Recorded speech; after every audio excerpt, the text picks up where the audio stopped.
All right. Well, we are live. And I always say that I'm so excited to have this opportunity to just speak to powerful, awesome, amazing women. If you are joining us now, I want you to share, like, all the good things that we can do on Facebook, because this discussion that we're about to have is amazing. It's going to be life-changing, I promise you. We are here with the awesome, amazing Amber Martin on our last installment of season 2 of Girl, You Can Do It Too. Let's put our hands together for Amber. And I'm gonna read her bio, and she's just phenomenal. There's so much more to say, so we're gonna just talk about all the good stuff. But Amber is a health behavior PhD student at UAB who also recently completed her second master's in clinical mental health counseling and is a national certified counselor. Over the last several years, she has been involved in the mental health field in a number of ways, including interning in the UAB Community Counseling Clinic, partnering with Birmingham City Schools for an anti-bullying campaign, conducting psychiatric interviews and other mental health assessments through her role as a study manager on a large DoD grant at UAB. One of her major goals in life is to debunk the stigmas in African-American communities through education on mental health, wellness, and mental health disorders. And I'm so excited. Please welcome Amber Martin. Thank you for having me. I'm so excited to be here. It's my pleasure. Thank you. We saved the best for last, girl. We did. Hey. And we are just so excited to have you. But you know, this is just an open, honest conversation. So just tell us a little bit about you, why you decided to start this journey on the mental health wellness route.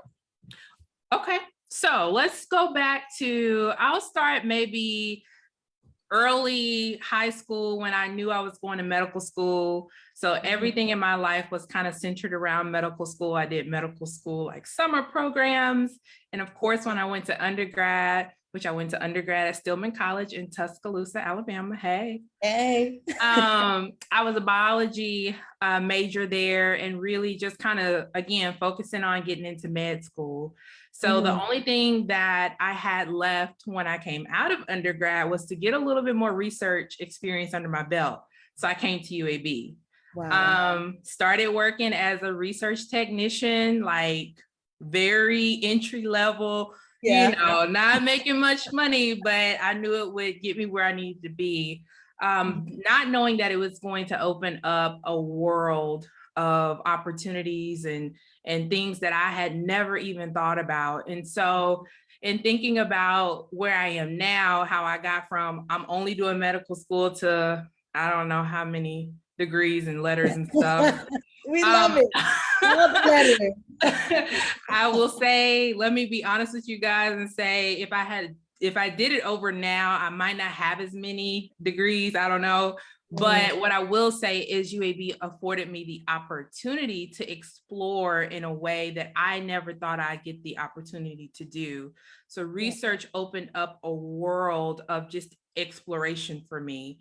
And when it came down to it, by the time I got to the core of who I was growing up and, you know, coming into like, who is Amber, I really understood that mental health was at my core. And it always had been there, actually. It was just, for me, I just thought that medical school was the only way that you help people in the world. And then I'm like, no, there's so many different avenues to actually helping people. And so now I'm big on mental health, but I'm so big on wellness. Wellness is a choice that we make. Health is a state of being. Wellness is a choice that we make. And if we make the right choice, our health will be great. And so I'm always pushing people to do what makes you happy, do what makes you well, so you can be well and be healthy. So that's how I've gotten to where I am. There's a lot of other details in between, but I'm sure we'll cover some of that in some of these other questions. Yeah, no, you just said a mouthful, and I love it because one, I know for me personally, I was on the med school route and things changed once I got exposed to research. And so it's amazing that you talk about that because a lot of people don't know that there are other avenues, you know, and I love that you decided to say, you know what, I'm gonna just do something else because you felt that passion to do it, because you could relate to it so much. So how important is that for you, like having a passion for something and correlating it to making that decision to go into mental wellness? It's so important because I feel like when we are in life in general, so many people have expectations for us, and we lose our own individuality in what other people desire for us, or what other people may want for us, or even maybe what we expect that we should do to make other people happy and proud of us. And so I will say that I'm in this field because of my own journey with my own mental health and my own wellness. And finding that passion and being able to do things like this and like live in the moment and be like, no, this is who I am. This is what I bring to the table. This is how I exist and show up in the world. And I love it. And I'm authentic in doing so. I don't have to, just think about like, oh, I gotta do this again today. I don't really want to do this, but I'm doing it anyway. So I feel like the most powerful thing we have is our ability to make a choice, to choose. And if you sit with yourself long enough and really just dig deep into who you are as a person, as an individual, and see like, what is your superpower? What do you bring to this world that only you can bring in a way that only you can bring it? And then live in that and follow that, chase that. It makes life so much different, and so much worth living too. Yes, all of it. All of it. It's just like being unapologetic, you know. And I think oftentimes we're so hard on ourselves. We're so accustomed to like just picking at ourselves, picking like the weaknesses that we have. But like you said, focus on your superpower. Right. I love that so much. And so through this journey, can you talk us through the highs and lows that you might have experienced and how you were able to overcome them? Sure. And listen, there's been a lot of ups and downs. It's been a roller coaster, let me tell you. I think the thing that I'll start with is, again, kind of going back to medical school. I had come out of undergrad. I was studying for my MCAT, and I was really believing like, I think I've got what it takes and I'm going to do this. And I had got selected for an internship that summer after undergrad. So I went in for my interview and I sat between two men. They were both white males. They were sitting in front of me, interviewing me. And one of them, before I could even say anything, I didn't introduce myself or anything. He just looked at me and said, "There is nothing on this piece of paper that makes me think that you could ever become a doctor." And I remember that being the first time in my life that someone had ever spoken against me and just told me what I would not ever be able to do in my life. And I remember leaving there, definitely at the time, pretty distraught, because I was like, everybody else that I've kind of been coming into contact is like, yeah, you're doing good. You're doing well. Your grades are good. You're doing all these, extracurriculars. You're excelling. But for whatever reason, those words stung in a very, very deep place. And I found myself wondering like, well, what in the world am I going to do if I can't get to medical school? And so I was putting a lot of stock into getting to medical school based off of what one person said. Be careful not to allow one person's opinion of you to derail who you are as a person and what you have to offer to this world. Because I'm telling you, it is so heartbreaking to be on a path trying to get somewhere that you never were supposed to really go. It's different.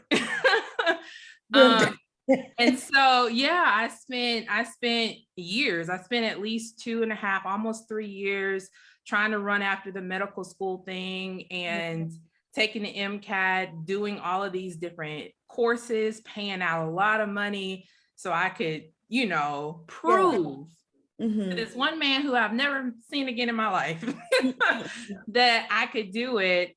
And I just distinctly remember being in the library one night studying, and I just had a breaking point. I broke, and I went into a place, which is anxiety that I know now, but I didn't know it at the time. Mhm. I was having panic attacks. There was just so many things happening, and I Mhm. wasn't happy.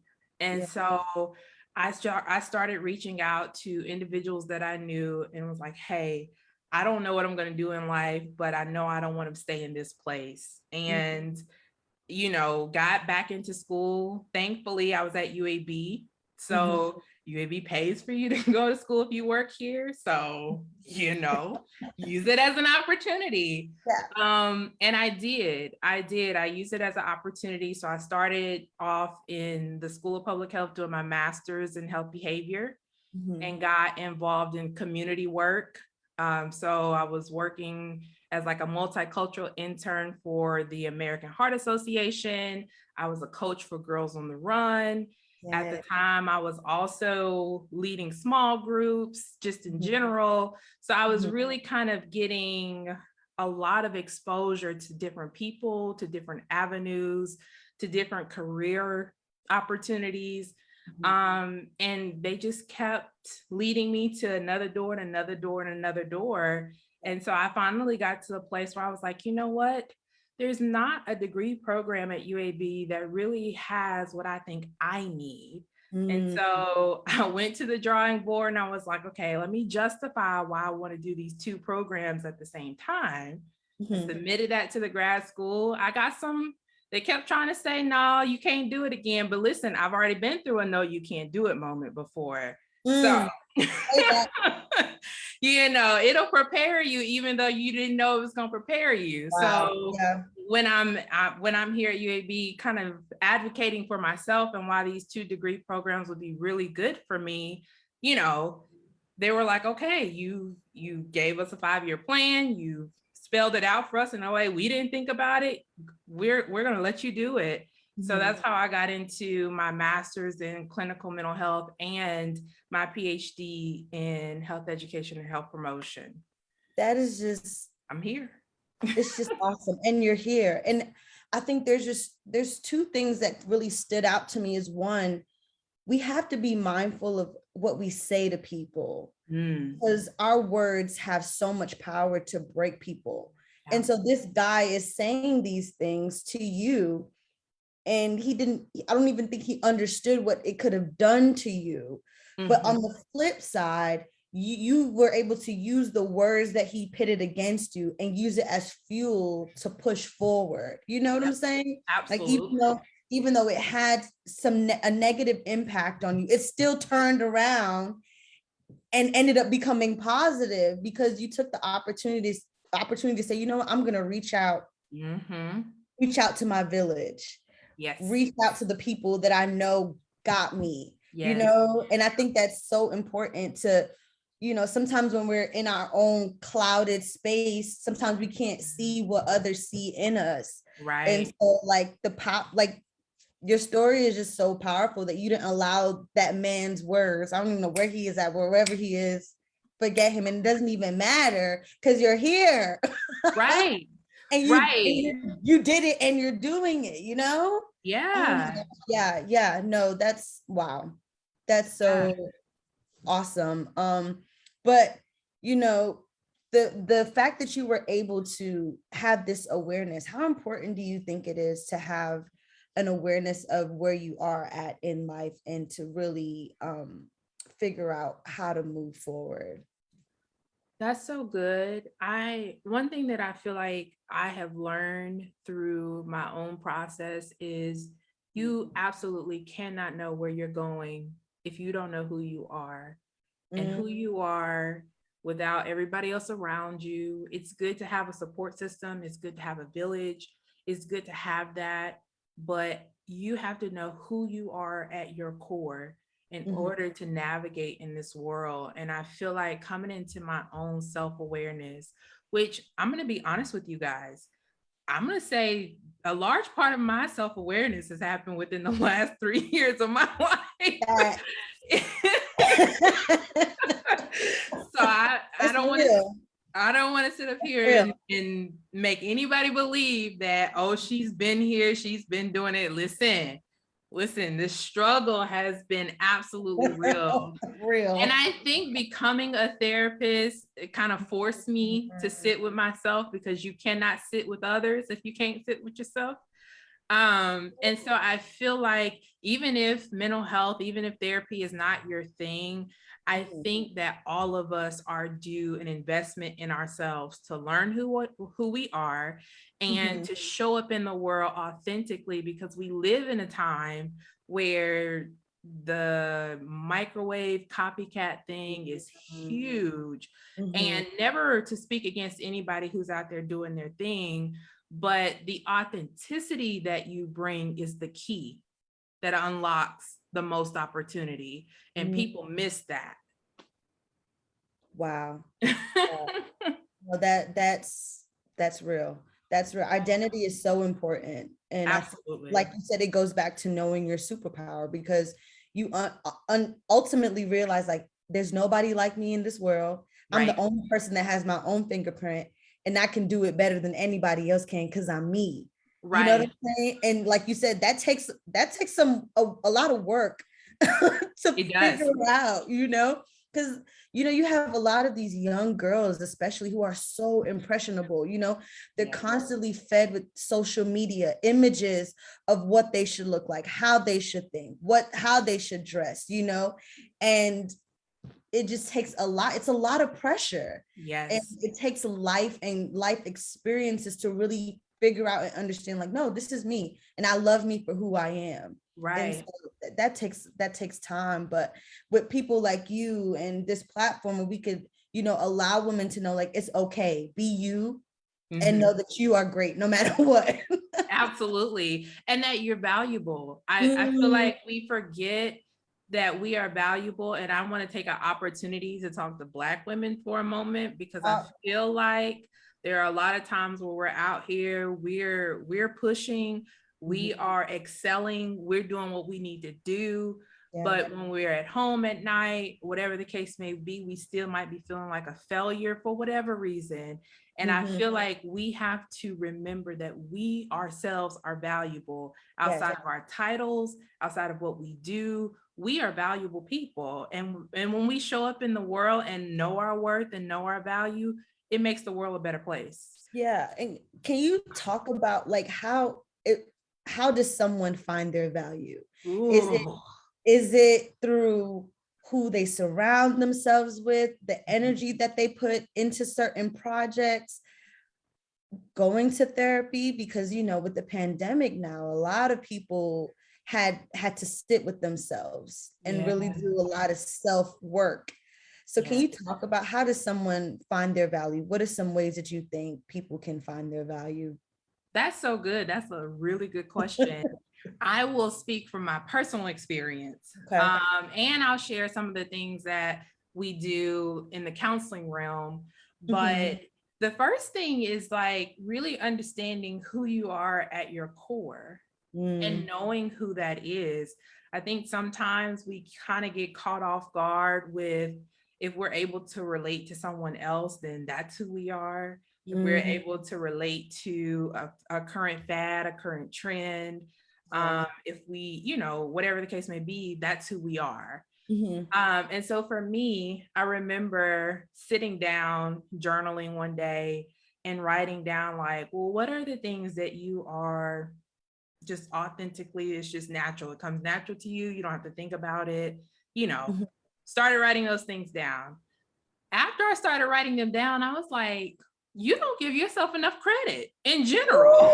You don't. Yep. You don't. You have people out here who really work hard to do some of the things that you're able to do naturally, and that's valuable. But then I also think that showing up as your true self is a very hard task to do, because we live in a world now where it's very siloed, where you just yourself and it's competition everywhere and you're trying to make it. And as long as you make it, that's all that matters. And everybody around me, hopefully they make it too. But we're not worried about them. We're just worried about ourselves. And so I think, you know, the other thing that really kind of showed me like how valuable I am is when I would be in community with people. So for example, I used to host a small group at my house for a couple of years. And at one day a week, you know, the people would come to my house, we would gather, we would commune with one another, we would talk, we would laugh, we would cry, and they would leave. And that would be the best feeling I had all week, like complete joy, just happy.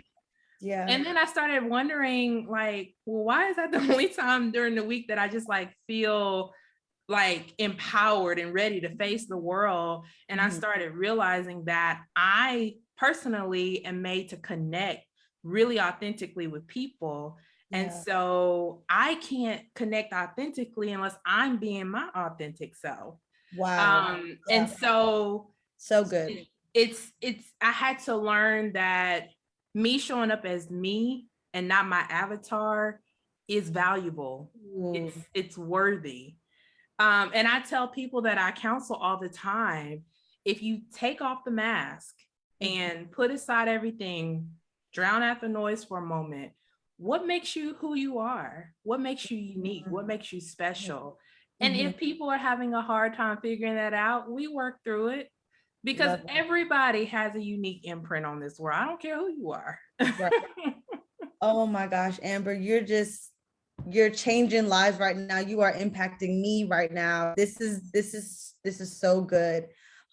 Just the power in community, you know.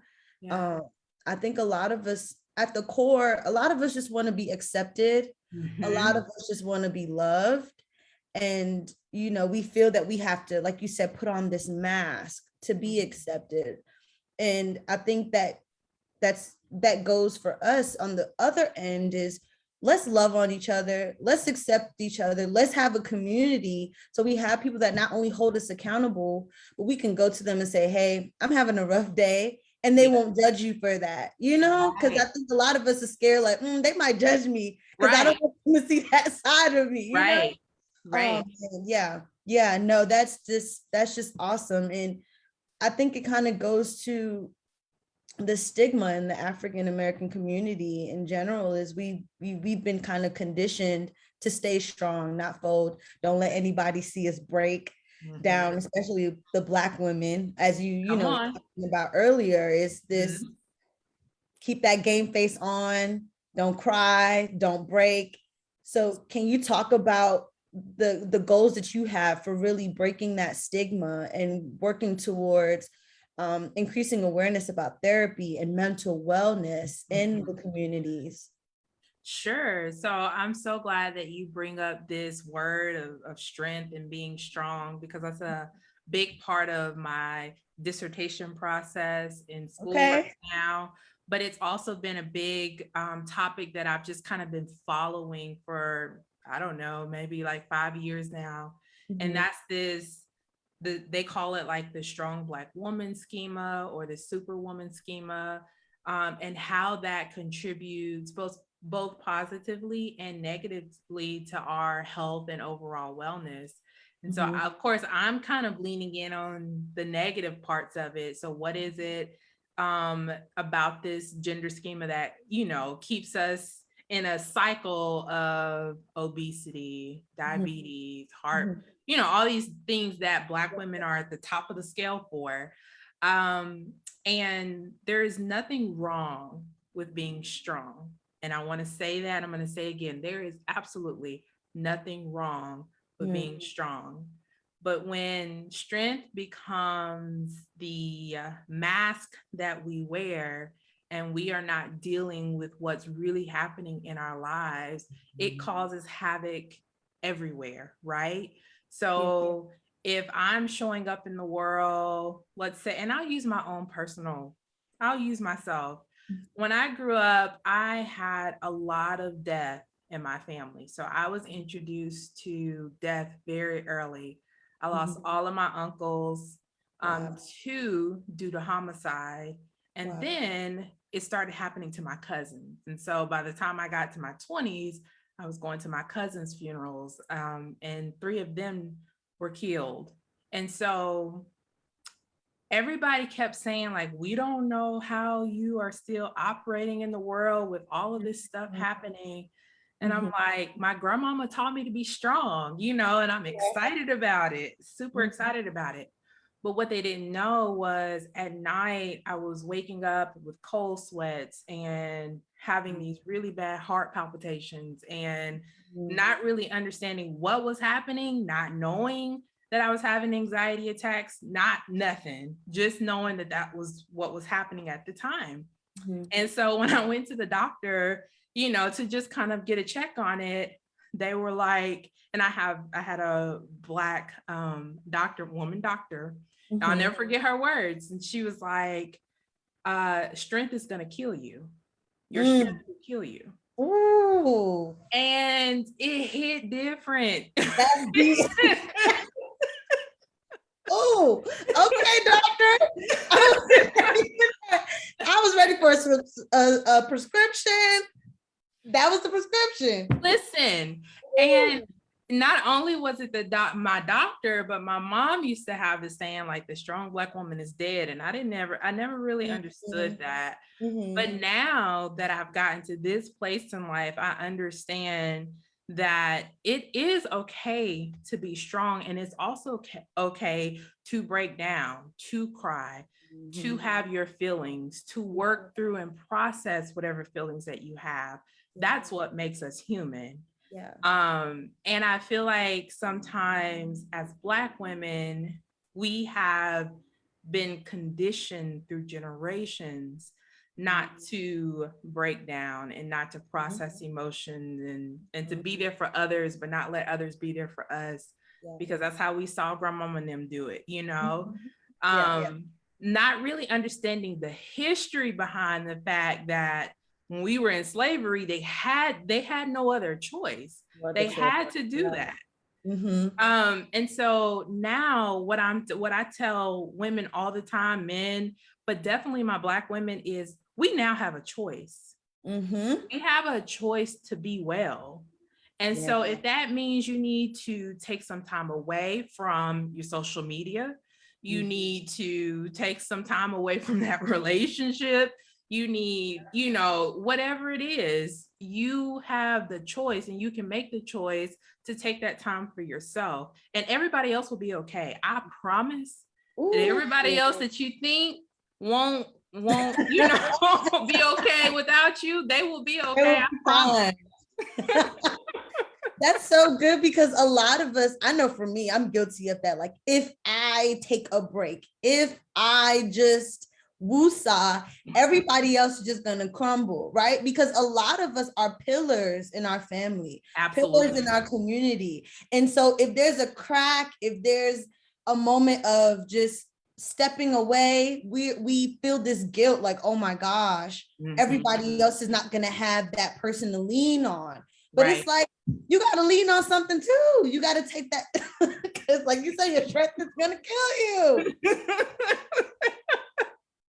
Yeah. Oh my gosh, but I think it goes to the core of who we are too. Some of us, we're just selfless, constantly giving, constantly wanting to give and make sure everybody is good. But then you leave yourself undone and you have nothing else to give. That's kind of crash, you know? So that's just, I mean, that's just some powerful things that you're talking to us about. And I think too, it's important for us to know that there are tools to get well. Yes, there are. There are tools to get well. There are. Yeah. No, this is so good, Amber. Thank you so much. I have like more questions, so we're gonna just keep going, but just staying on this mental health, mental wellness. I know just in the society that we live in as millennials, you know, balancing, if you want to start dating, balancing finances, balancing wanting to purchase a home, whatever it may be. How do you deal with just the stress of living in this society, or the expectations that are put on some of us as millennials?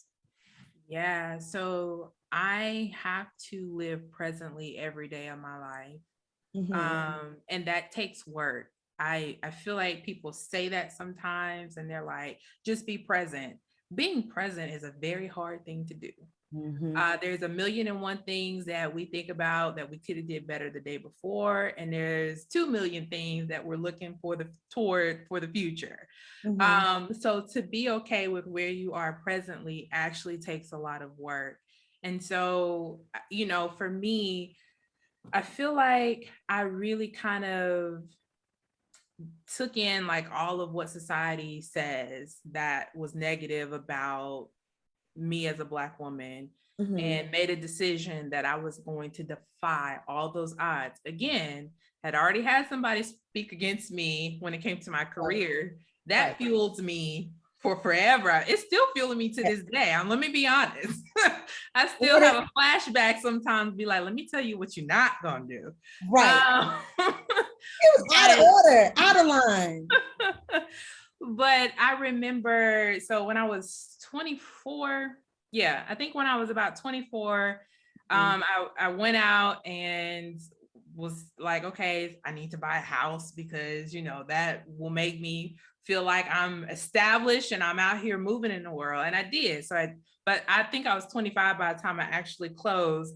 But I was 25 and a homeowner, and it was amazing. And I'm like, yeah, take that. But it was a lot of work. It was like, as a 25-year-old, I really didn't want to keep up with a house. Although I did it for 7 years before I sold it, living the dream, I guess. But I feel like we base the decisions we make on what society tells us we should be doing, or even what family tells us we should be doing, or friends tell us we should be doing. So, getting out here in the dating world, all my friend circle is about clicked up now, But I think it's only one left besides myself. So now, you think about it, it's like, oh, I got to date it because it's time for me to get locked down. Right. And so there are so many things that contribute to why we do some of the things that we do. And it doesn't necessarily mean that those are the right things for us to be doing in the right time, because timing is everything.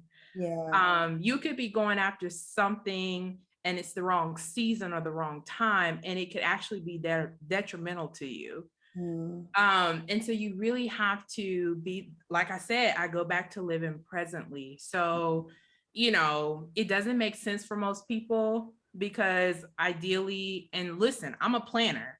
Let me be honest. I'm the one who has A to B to C to D and to E.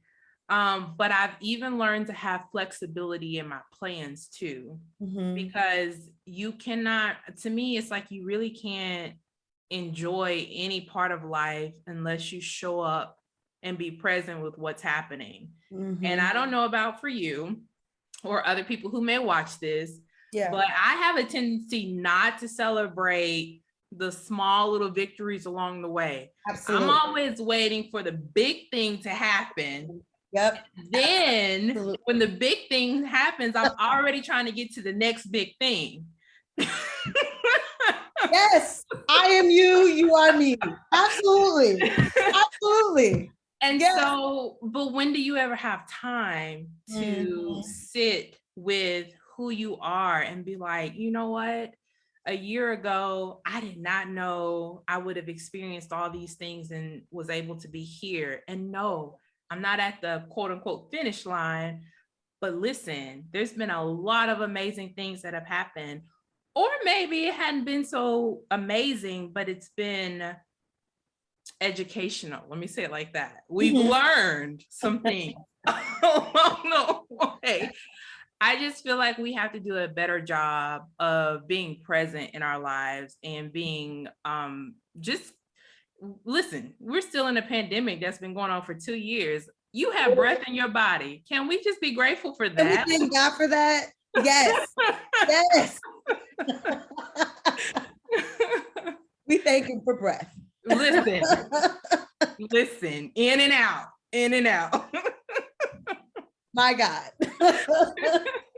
But no, this is just so awesome, and we're gonna wrap up soon. But I'm just so humbled to have you here to just talk about your life, talk about your journey, and know that like your story is saving someone right now. Mm.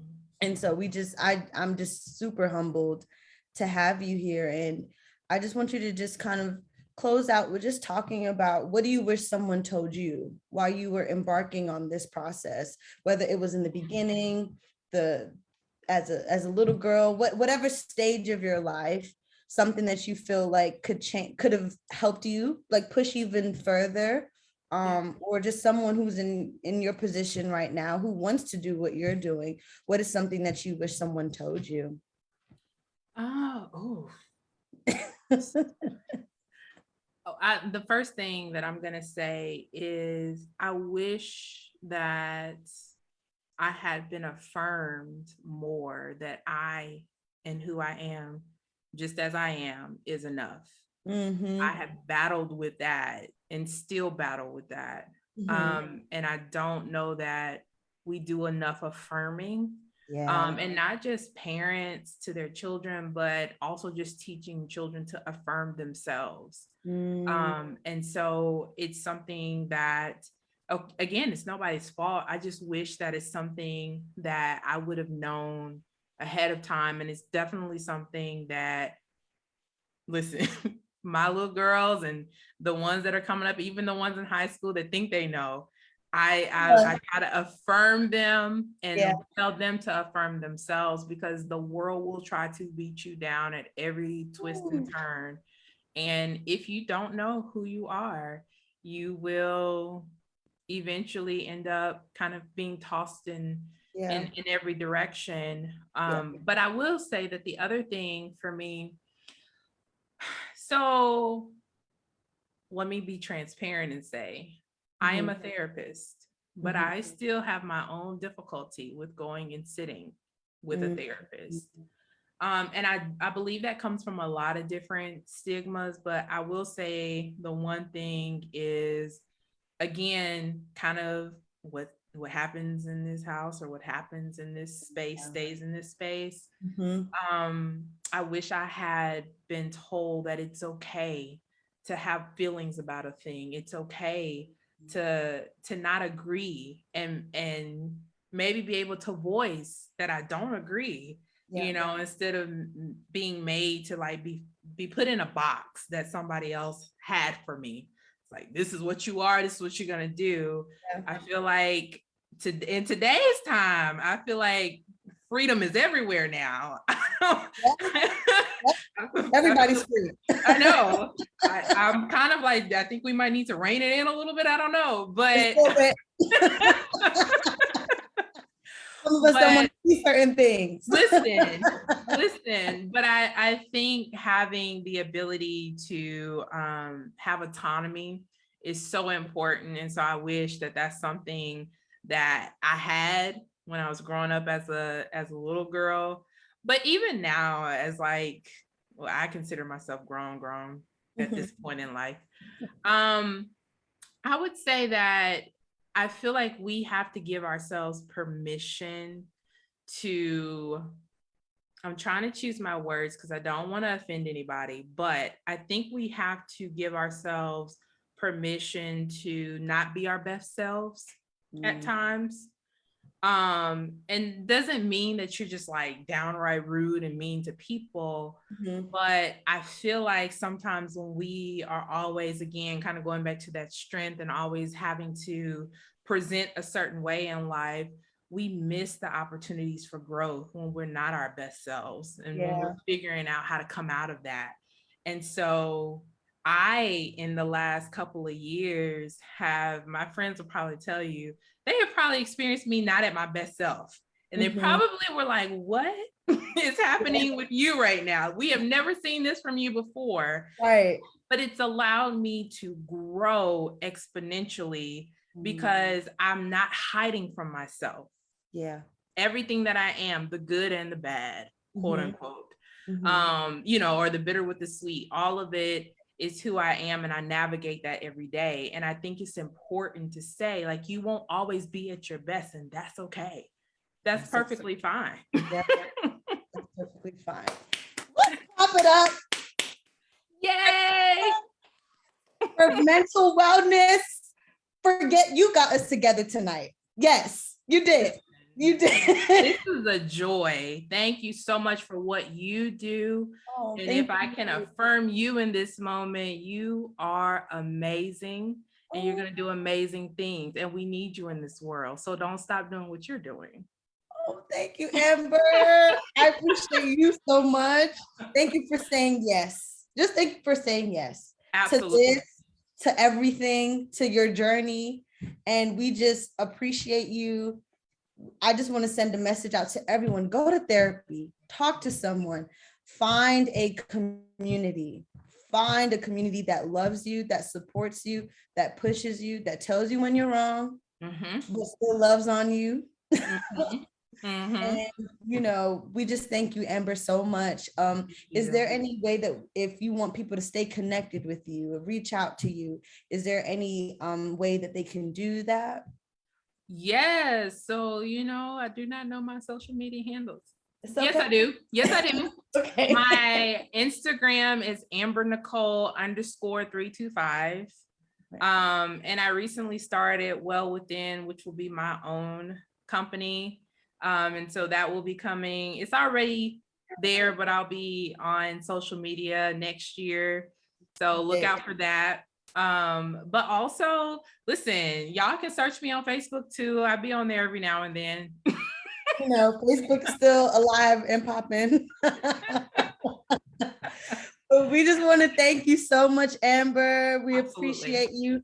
Thank you for just serving in this moment and just talking. Thank you for having me. Of course. You'll be back again. And yeah, here's to bigger and better things. But we thank y'all for watching us live again. Share this to someone that needs it. Rewind it, watch it again. I know I'm gonna go back and watch this again because it was good food for my soul, for my soul. So thank y'all for watching. And remember, girl, you can do it too. If Amber can do it, you can do it too. Love y'all. Bye-bye. Bye.